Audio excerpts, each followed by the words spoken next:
Please welcome. Let's go!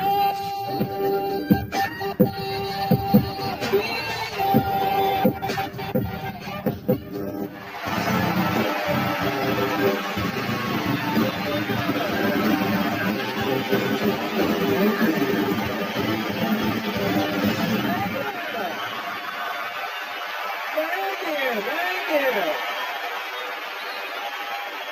All right. How are you guys? You good? Of course, the Indian guy didn't get the note about recording. He's like, don't worry, don't worry. This is how I see life.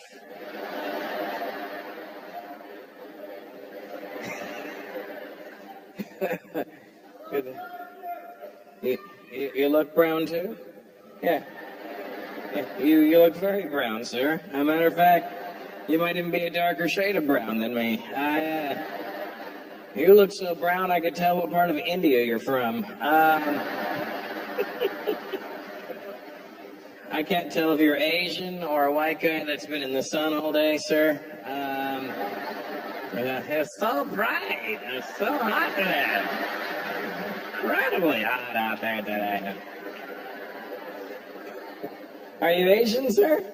Oh, okay, cool. What's your name? John? Yeah, okay.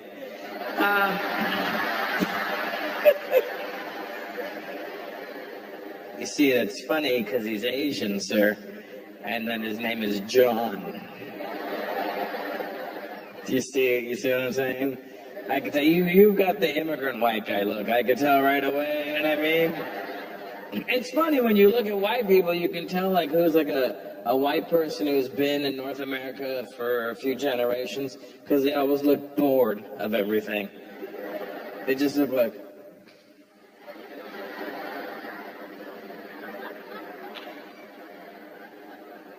But then the immigrant white people always look shocked to see things like...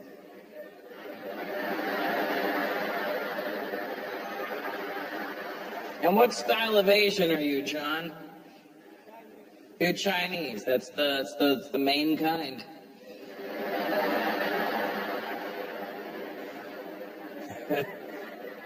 And where's your family from? From Hong Kong. So you speak Cantonese?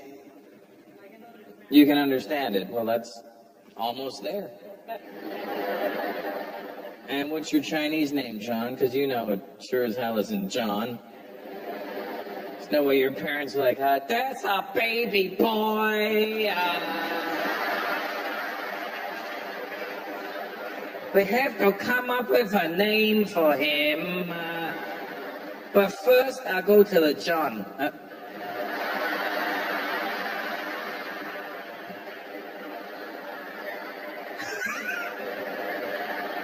That's a name. I never actually always wanted. I became a comedian, but it wasn't my first choice in life. Sadly, I wanted to be a dancer. Don't judge, all right? It wasn't. It's not how you think. I was a break dancer back in the day. We're talking 30 years ago, and I was like, yo, I love this. I'm going to turn this into money, right? And then breakdancing died, and I was like,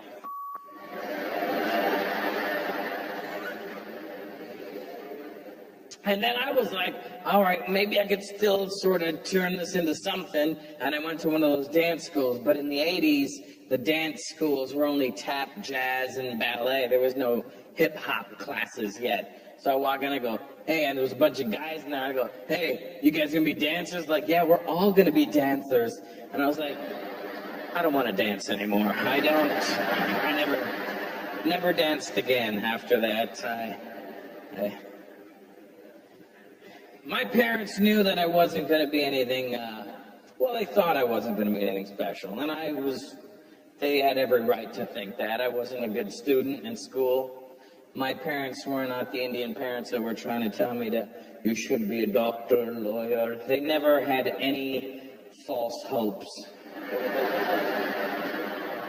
My parents were literally like, son, when you graduate from high school, airport is hiring.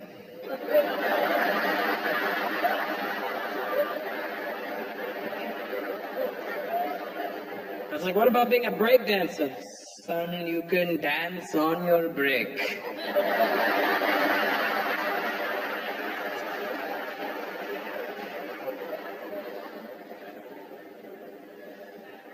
I'm not good on computers. You know how bad that is for an Indian guy to not be good on computers? That's like a black guy with no rhythm. You know what I mean? That doesn't make any sense. I didn't look at you, I looked at the other black guy. But I'm not. I'm like really, like, I genuinely, like, are you good on computers, sir? Video guy? Kind of. I'm horrible, like really bad. Like, it's easier for me to tell you what I can do than what I can't do on a computer. Here's what I can do on a computer. I can stream and I can download. That's it. I stream porn, I download music. That's all you need to do. I think if you're downloading porn, you're way too attached to the porn. You should be in a relationship. My worst day for me is when I have to call the 1-800 number because I have a problem with my computer and I get an Indian person on the phone. That's not the part that bothers me. I think that's great that they've outsourced the job. The part that bothers me is that that guy knows who I am. And I call, I'm like, yeah, I'm having a problem with my computer. Okay, sir, and your good name? I'm sorry? Your good name. What do you mean my good name? Like, my friends say I'm generous. No, so your good name. Is that like my password? What do you mean, my good name? Your last name. Your family name, sir? Your family name. Oh, Peters. Okay, sir. And your first name? My what? Your first name. I don't have a forest name. I don't even know what that... If I was in the forest, my name would be Lost, I believe. Your first name, sir. The name you go by. Oh, Russell. Okay. No way!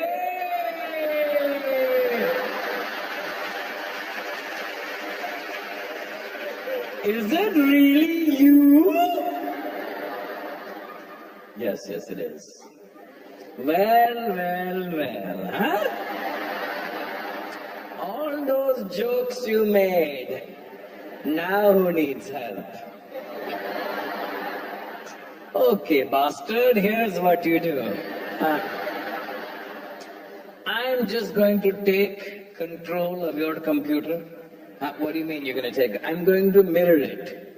What does that mean? I'm going to control your laptop from here. I go, please don't do that. I think that... No, let me just go through your history. If you could not go through my history, I think that'd be a lot better for both of us. Okay, lusty grandmas. It was a pop-up. I'm sure it popped up just fine, huh? Thank you, guys. You ready to get this thing started?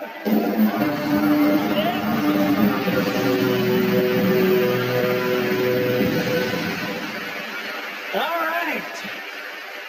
Our next comedian has co-starred in such films as Soul Plane, Zoolander, and Johnson Family Values, and yet he still has a great career. Please welcome my good friend, Godfrey!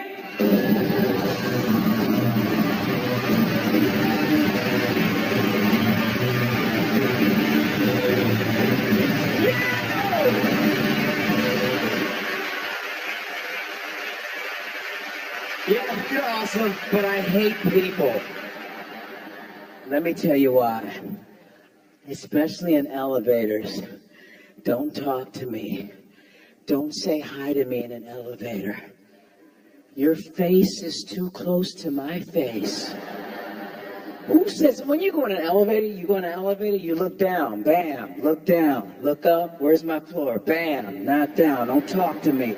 You know how weird you gotta be to say hi to somebody in such tight-ass space? And they're always like, hi, ooh. And I think they were waiting for you as the doors opened. Hi!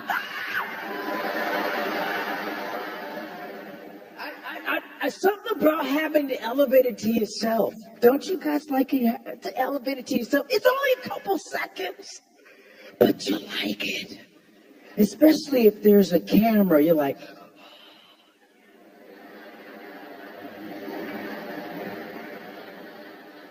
you can have sex with your elevator. Yes, my elevator. And you get a little bit of an attitude when someone wants to get on.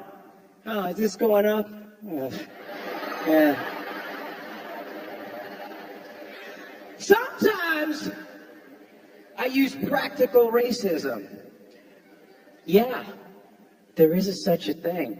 If I see I like to say, since it's a racial show, when I see a fresh white family, fresh white,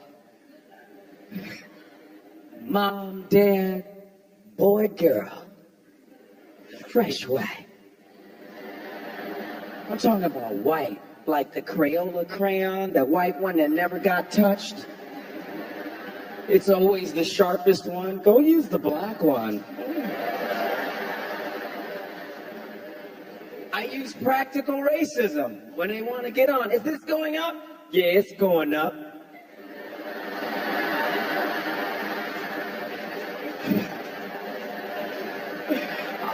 I guess you want to ride with me, huh?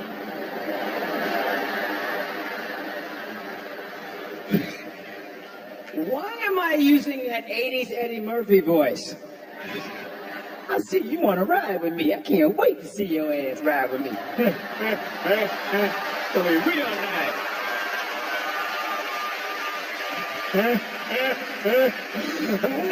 Okay. You know what? And technology has pussified us too. I remember, like elevators. When someone catches an elevator, I hate when they do that chop thing. You just go. Oh, damn it! I hate that he caught it and chop it. Don't chop it. Just go like that. Don't go. Because when I was growing up, remember the elevators? You had to open the elevator like a warrior. No! No!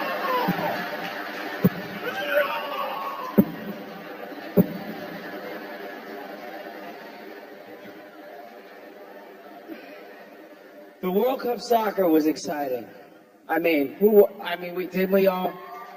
all watched it. Well, people were clapping. Some of your countries were in it. That's why you're clapping. See, let me tell you something. I'm American, right? We don't eat, sleep, and drink soccer. We don't. We have football, baseball, all kinds of things. World Cup is just some arrogant thing we want. You think you're gonna beat Africans? Huh? Europeans? People who eat, dude, you guys do hockey pickup games. You just pick up hockey. Who does that? Hey, you guys want to play some hockey? Let's go. Let's get 30 guys. And you do it. You think you're going to beat some African? Hey, Mobutu.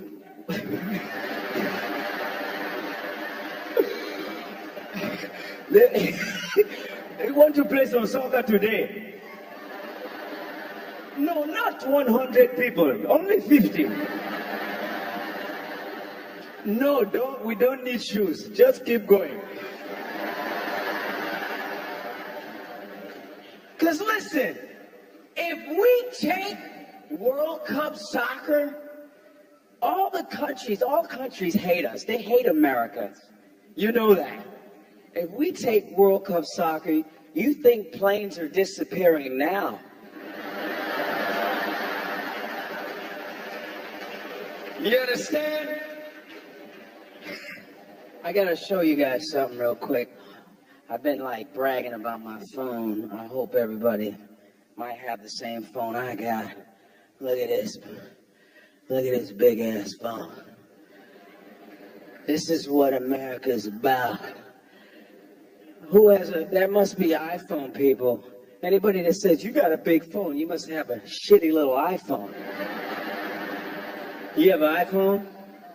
There you go, man. Look at, yeah! This is the best phone ever. Look how big this shit is. Huh? Look at it. Blocks the wind.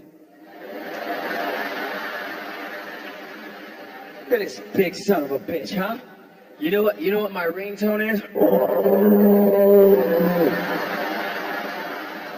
Hello? I get a text message. I love going to the Apple store. I just go to the Apple store just for the hell of it. And then, you never, when you go to the Apple store, there's always that little nerd. Hey, welcome to the Apple store. We got a lot of... He has his little name tag. Hey, welcome to the Apple store. My name's Rick. If you ever need any help, I'll just be right here. But I'm like...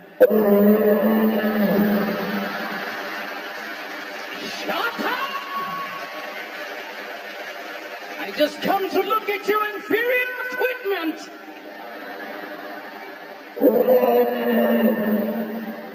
I suck all the energy out of the other iPhone.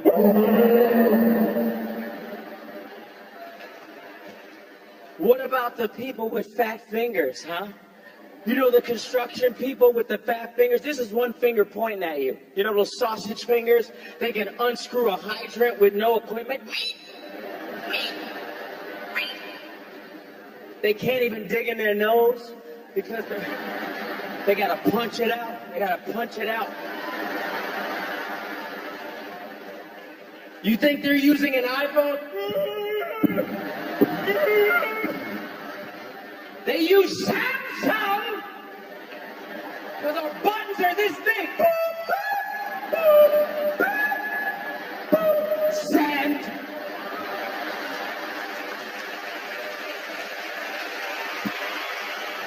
Good night, everybody. Thank you very much.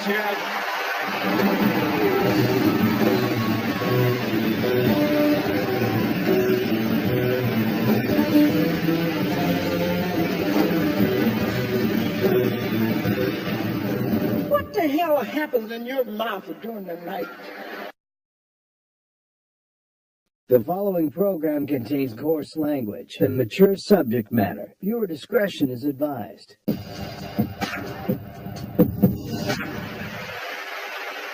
Our next comedian was the best man at Jerry Seinfeld's wedding, which is the first time he'd ever cast a black man in anything. Please welcome my good friend and a man who I've looked up to since I started in this business, Mr. George Wallace.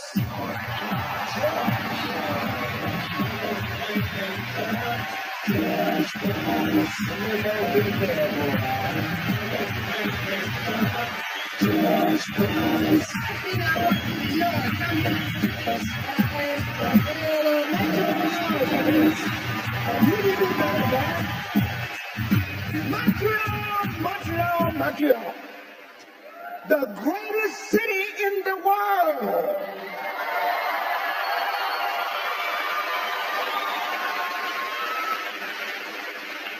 And I'm going to say the same thing tomorrow night in Cleveland, too. If you can't laugh in this city, you can't laugh anywhere. Did you know that? People just say stupid stuff here. I'm walking, the lady just ran in and said, it's raining outside. Duh. What the hell else would it be raining? People just say stupid stuff. I'm walking the street, man said, Mr. Wallace, you in town? There's something wrong with you people in Montreal. I just walked down the street right out front. They're now opening a brand new Ethiopian restaurant. A brand new Ethiopian restaurant. Now, personally, y'all, I didn't even know they had food in Ethiopia, okay?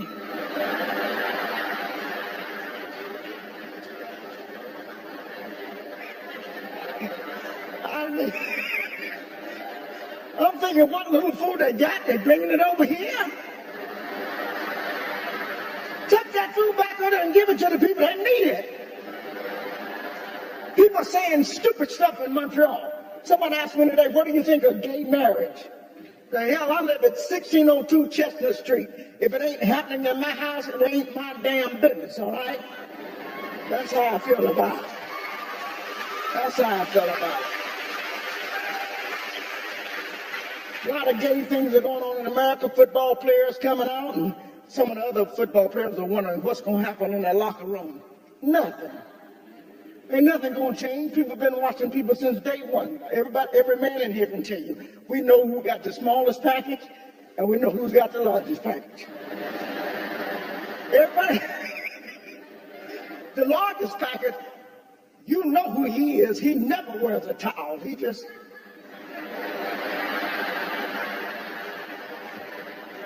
That used to be me. 'Cause I'm happy. A lot of people think I'm wearing a belt. No. I be thinking about all kinds of things. I be thinking about morning breath. American government and the Canadian government should get together and do some research on morning breath. What the hell happens in your mouth during the night?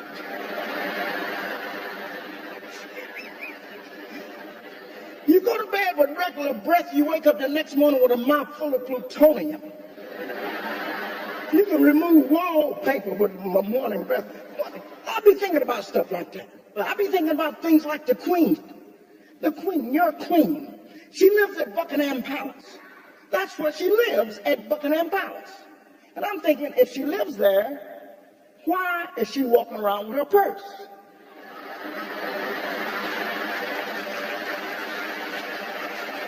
I've been thinking about stuff. Why is she walking around with her purse?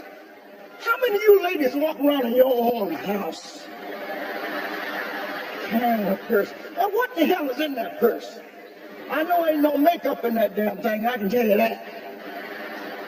But I've been thinking about stuff like that. I'm in the grocery store the other day. I saw a sign that said I saw an item that said evaporated milk. And I'm thinking, well, what the hell is in the can? I've been thinking about stuff like that. How come you never see the Last Baptist Church?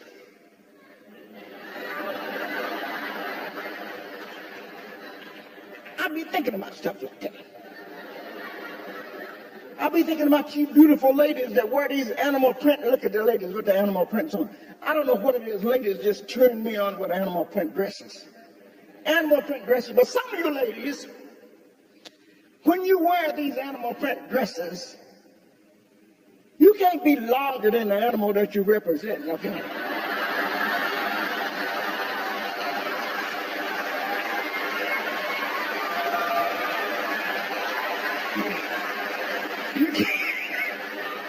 You can't be larger. A lady came to my show the other night in a zebra outfit. Everybody went, it's a xenophon. It's a xenophon. That's big. I'll be thinking about stuff like that. And I saw something new here today in Montreal, vanity license plates. Have you seen a few of these vanity license plates? So I'm driving from the airport, and there's a lady, her license plate said, C-U-T-I-P-I. C-U-T-I-P-I, and I can figure it out. See you tomorrow, perhaps if you, I can figure. Then it hit me, Montreal. Cutie pie. Cutie pie.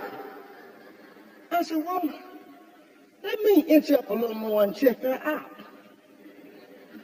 I get up next to her, I said, well, damn, she must have stole this car.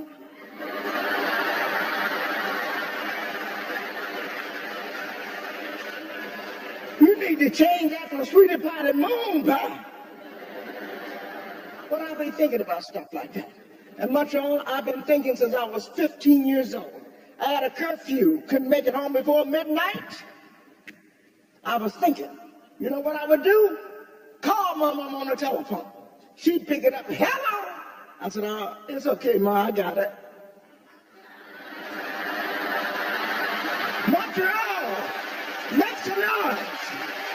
I'm George Wallace, I love you, and there's absolutely nothing you can do about it. Montreal, make some noise up in there.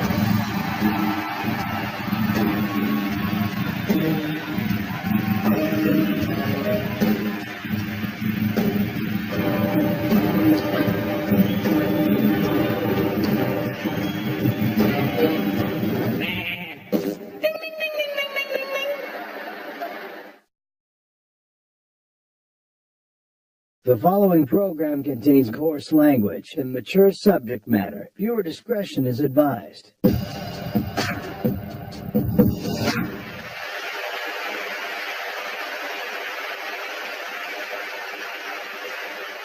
You know, I like to always tell people, I'm one of these people who, let me explain me real quick. I was obviously born and raised in Canada, and I wasn't telling you for that. But I was born and raised, and then I moved to the U.S. about 8.5 years ago. That doesn't even make sense. There wasn't an opinion. That was like, why? I don't know. We just heard America and went crazy. And in very Canadian fashion, not everybody booed. It was like, boo.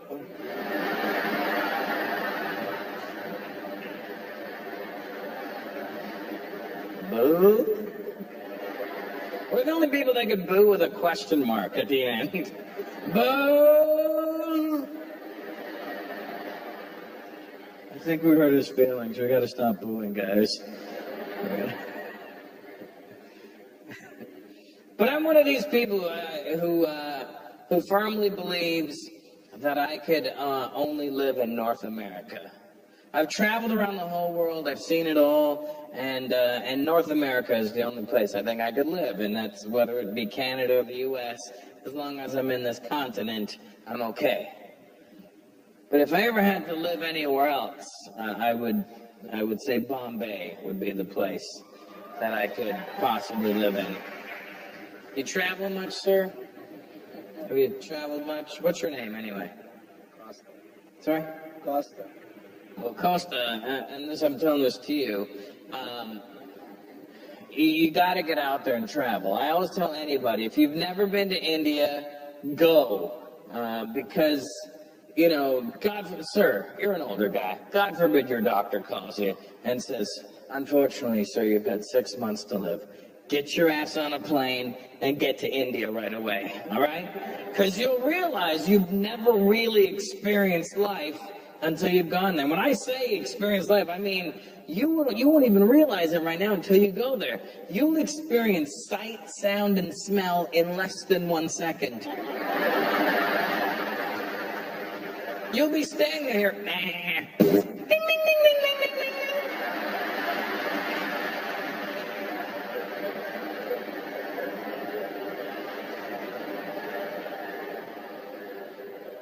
Did a sheep just drive a train by and fart?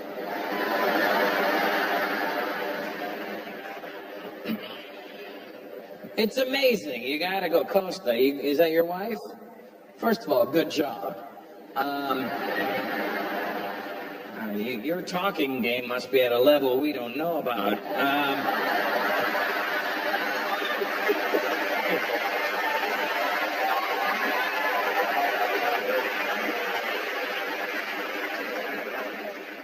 Hey, Muri.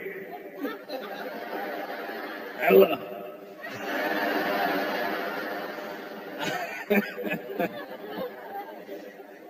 Go to India, take your wife with you. And say, okay, I get it. Say you get to Bombay and you get freaked out because there's so many people there. That's fine. Just stay in your hotel room. First of all, just know this. If you go to India, it's not dangerous. Nothing bad's going to happen. You might get sick. That's about it. But that could happen anywhere. You know what I mean? It just might be a little bit more extreme. That's all. But But say you get to Bombay and you get freaked out because there's a lot of people there. The reason I love Bombay is because it's like New York, but with less Indian people.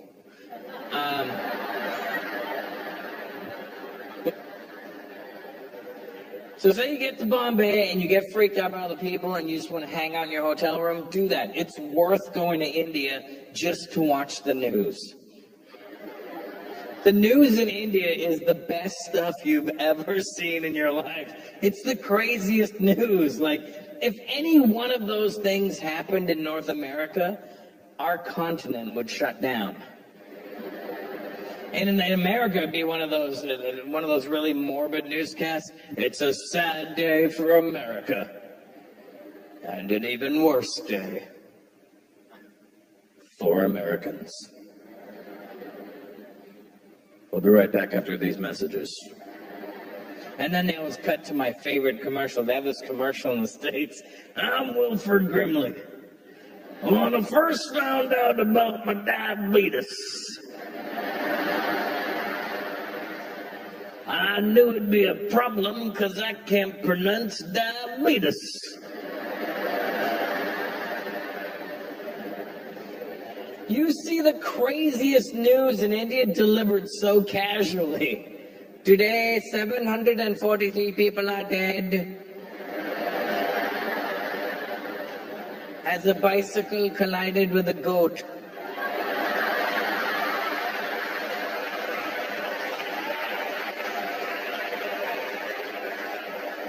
Funeral services for the goat will be held this weekend, followed by a delicious goat curry. Thank you, guys. Listen, let's keep this moving.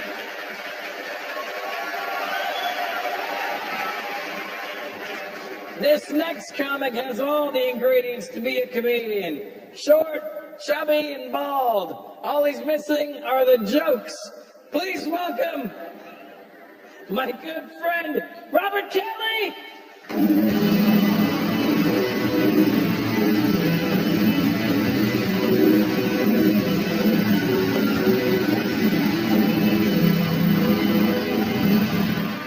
How we doing? Good? You guys look great. You guys, nice young, vibrant crowd. Except for you. You guys are old as shit. No, I like that. You're old. You're older than everybody around you. You're a man. You're a man. Look at that. That's a man. They're not making you anymore. Look, they're making dudes. Look, the dude. You're a man. Look at your man hands. From opening shit your whole life to peanut butter, paint, pickles. Look at all these little Facebook fingers. Just.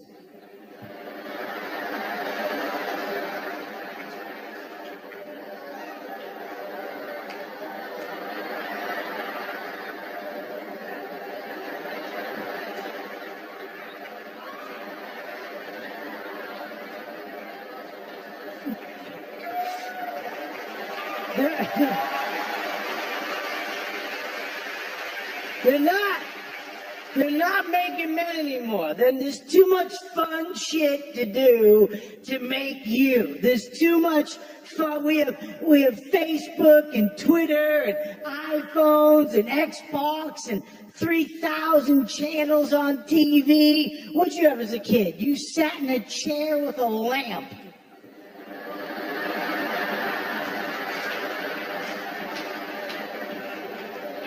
You had thoughts.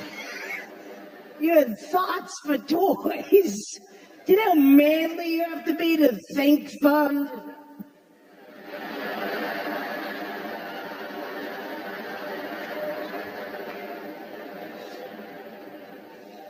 It's true, man. You have tools. I bet you have tools. I remember that. I remember going to my grandfather's basement. Remember that? And there was tools everywhere. What do you have in your apartment? You have tape. That's what you have. If something breaks in your apartment, if you can't fix it with tape, you have to hire a man to come over with his tools, and you're in your underwear with tape, like I have tape if you need tape. Other than that, I'm going back to Facebook. You guys have honor and dignity. You do. Men like you respect women better than us. You do. They had women and children first. Remember that? You hear that? Women, that means if something went down, women and children live, and you die to make that happen. That wasn't a law. That was men telling other men, this is the way this is it. This is what happens. A ship sinking, Titanic. It's going down. And the men with, honey, there's not enough boats. Get the kid, get on the boat. I'm going to play music to relax you while you live.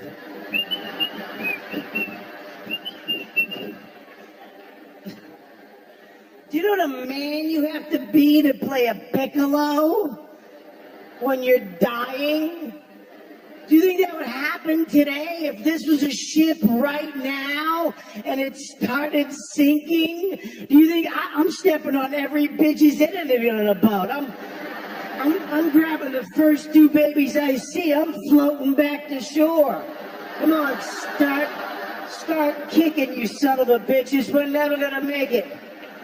Yeah, your mother's fine. She's got fake tits. She's floating right behind us.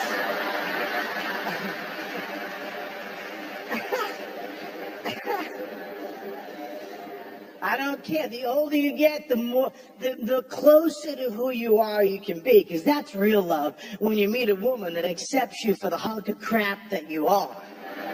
Do you understand that? My wife knows I'm a piece of garbage. That's why she loves me. This is when I knew getting older was better. This is when I knew the older you get, the better life becomes, because you can finally be the piece of shit you've always wanted to be. I was with my wife at a flea market on a Sunday, and I was really angry because I was with my wife at a flea market on a Sunday. And she bent over right here next to me to tie her shoe. I just pushed her over. Do you understand? I didn't think about it. I didn't reason it. She might get mad. My brain went, push her. Go. I just did it. Funnest thing I've done in 39 years. I laughed for 20 minutes straight, hysterically. Be you. You're a piece of shit like us. But you care what she thinks. Push her in a bush tonight. That's what you should do. Listen to me. Push her in a bush. After the show, do you understand that? She'd be like, how'd you like the show? Right in the bush. Before she answers. She'll be mad for 2 days. You'll laugh for 9 years. Remembering her sexy foot sticking out of a bush on St. Street, whatever weird street you have. I don't care anymore. I don't care. I don't. I farted in a baby's face. I was at a little red light in New York waiting to cross the street. I looked around, nobody's there. I cut a fart out of nowhere. A lady comes up with a baby in the baby carriage, parks the baby's face right in my ass cheeks. And it was one of those new baby carriages where the baby's sitting up like a factory manager looking over the floor.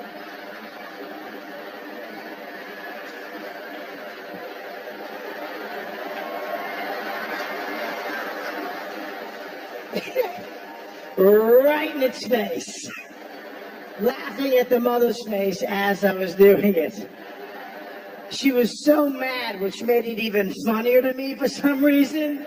She was like, really? And the child's face.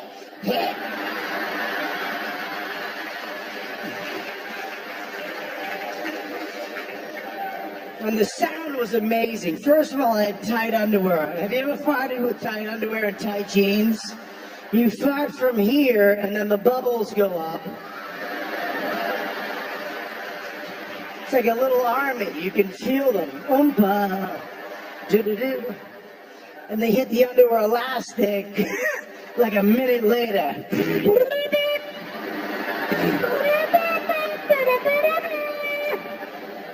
I played jazz hits from the 80s out of my ass.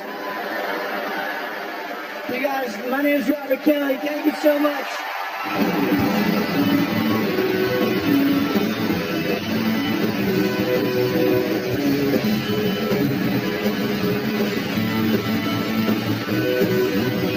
That's what we've been trying to tell you. Oh. The following program contains coarse language and mature subject matter. Viewer discretion is advised.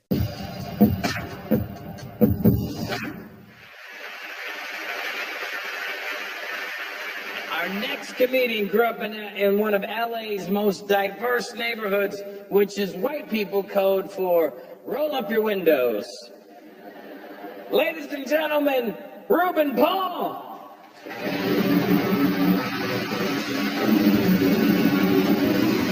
Yeah! Montreal!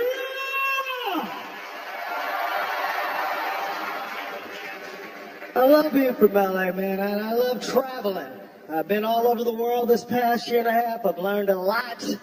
And everywhere I go, I like to dispel a lot of stereotypes. First of all, I want to share with everybody here tonight, grew up in an all-black neighborhood with a mom and a dad. Yeah. In the same house. And they were married to each other, so. A lot of my friends try to outpour me, too. That gets on my nerves. That has to stop in the black community. We're always trying to outpour each other. Like the poorer you are, the more authentic you are. My boy Darnell grew up in Compton, same thing. Grew up 5 minutes away from me, same thing. Be like, yo, what up, Dave? From Compton, fo? Yeah, 10 people, 1 bedroom. What you know about that? 10 people, 1 bedroom? Yeah, fool. See, your family don't know nothing about no struggle. Well, Darnell, my family is from Haiti.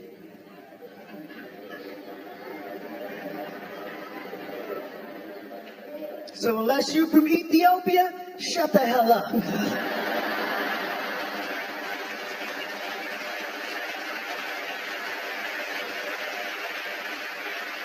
ain't no way you gonna outpour my family. So you guys hear what I said? My family's from Haiti. I think you guys think I'm making that up. My family is really from Haiti, one of the poorest countries in the world. Haiti's so messed up, we didn't even have an earthquake. We just made that up to get some help. The United States showed up and was like, Jesus Christ, looks like an earthquake hit this place. That's what we've been trying to tell you. Oh. We need help. Oh. My parents would go to any ghetto in America and be like, oh, this is nice. Oh, your house, it come with roof. Oh. 2 giant rats go by. Uh-oh, it come with food. It come with food. I love America. Uh-oh. If you ever meet a Haitian, we always say, oh, for no reason at all. I have no idea what it means. I just know it's an adjective to describe how you're feeling. Like, Tony got a new job. Oh. Tony got fired. Oh. Poor Tony. I used to be ashamed to be Haitian, man, because I grew up in LA. In the neighborhood I grew up in LA, my family is the only immigrant family in my whole entire neighborhood. Let me set the picture for you. No Jamaicans, no West Indians, no nothing. Just black Americans, that's it. And when you're a kid, all you want to do is fit in. But it's hard to fit in when you're Haitian because there's certain things that will give you away. Number one, how my parents spoke. My name is Reuben. R-U-B-E-N, Reuben.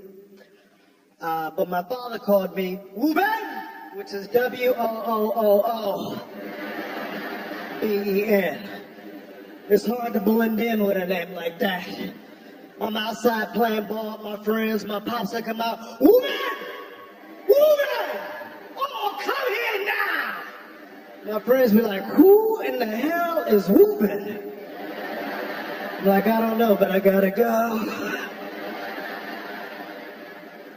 Sounds like Whoopin is in trouble. My mom felt bad for me because I got teased all the time. So she used to try to do American type things so I'd fit in with the rest of the kids. So one day she had the idea to have a pizza party for me and my friends. How can you mess up a pizza party? You can't mess up a pizza party. My friends are over. We're in the back playing. My mom calls like, Woman, come in, eat, that food is ready. We run in, she hands us a plate of pepperoni pizza with white rice on the side.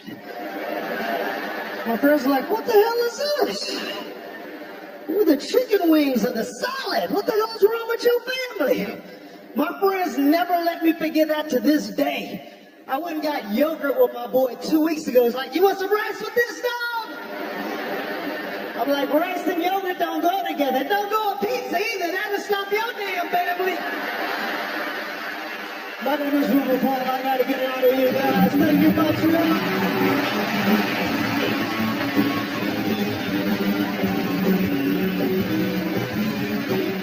When life gives her lemons, she goes, chuck him in the gin. We're burning the freaking house down.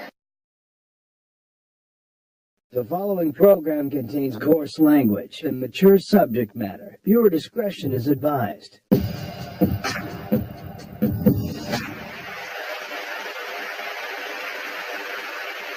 Our next comedian's most recent tour saw him perform at a log cabin in Alaska. The cold wasn't so bad, but having to explain all the jokes to Sarah Palin was. Please welcome Will Anderson.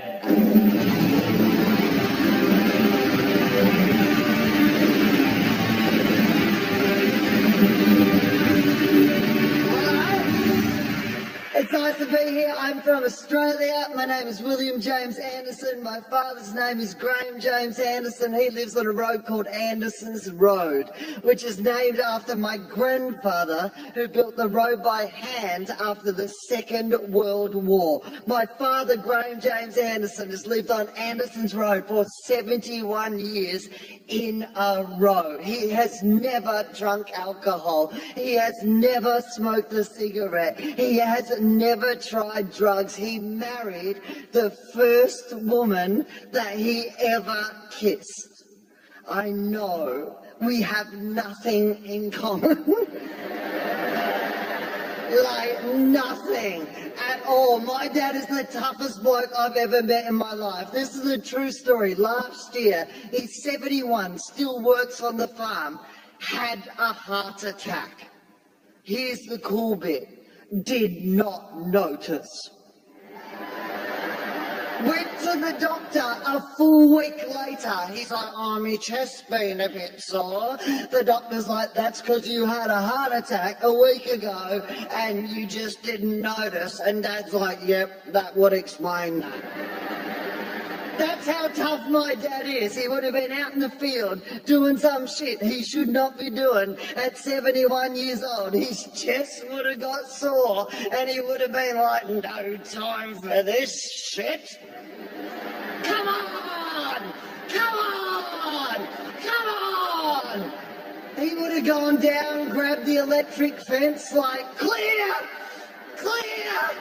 Clear! I'm back, I'm fine, I'm full of energy. The Grim Reaper would have come down, Dad would have seen his side to put him to work baling hay.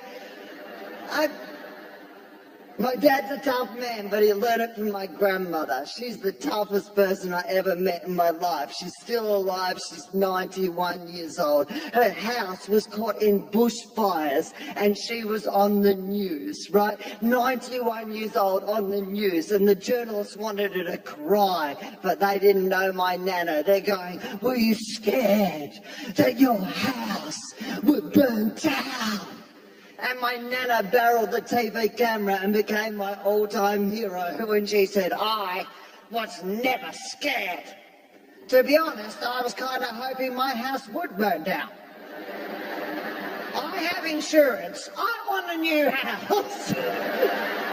Oh my God, she is my hero. That is a woman that when life gives her lemons, she goes, chuck him in the gin, we're burning the freaking house down. The glasses are full of kerosene. They are tough people. That's how I was raised, and I was nothing like them, ladies and gentlemen. I was a disappointment to my family, man.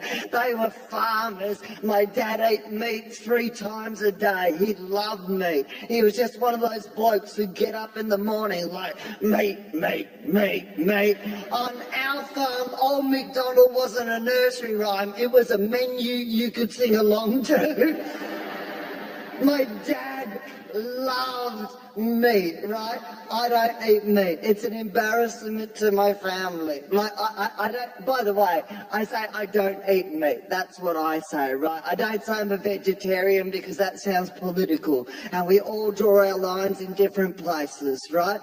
I guess I don't eat meat, so technically I'm a vegetarian. But there are people who go much further than me. There are vegans, of course, who are more like, and I don't really know what they say. They don't make any sense to me. See, you thought I was going to be on their side because I'm a vegetarian. You're with the vegans. No, I don't understand the vegans. They're crazy to me. I won't kill an animal so I can eat it, but if I can squeeze it and delicious shit comes out, come on, vegans, I'm going to squeeze the shit out of that animal. That's what's happening. Here's what I learned from growing up on a dairy farm. All the most delicious shit in the world comes out of a cow if you squeeze a cow for long enough. Milk comes out of a cow, cream comes out of a cow, sour cream comes out of a cow, ice cream comes out of a cow, yogurt comes out of a cow, frozen yogurt comes out of a cow, butter comes out of a cow, chocolate comes out of a cow, cheese comes out of a cow. Why would you ever kill a cow? Cows are nature's vending machines.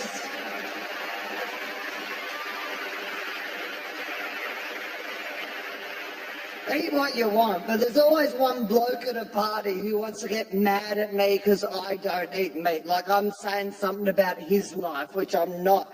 Eat whatever you want to eat, but there's one bloke who always is just like, mate, I will stop eating meat when lions stop eating zebras. Yeah, excellent argument, mate. That would explain why you're 400 pounds and still have a mullet. Do you take all your moral guidance in life from the world of lions? Do you sleep 20 hours per day like a lion? Are you scared of stools like a lion? Do you constantly sing about the circle of life like a lion? Do you live in a wardrobe with a witch like a lion? No, you're a dickhead. Piss off. You guys have been brilliant. Thanks so much for having me. Cheers.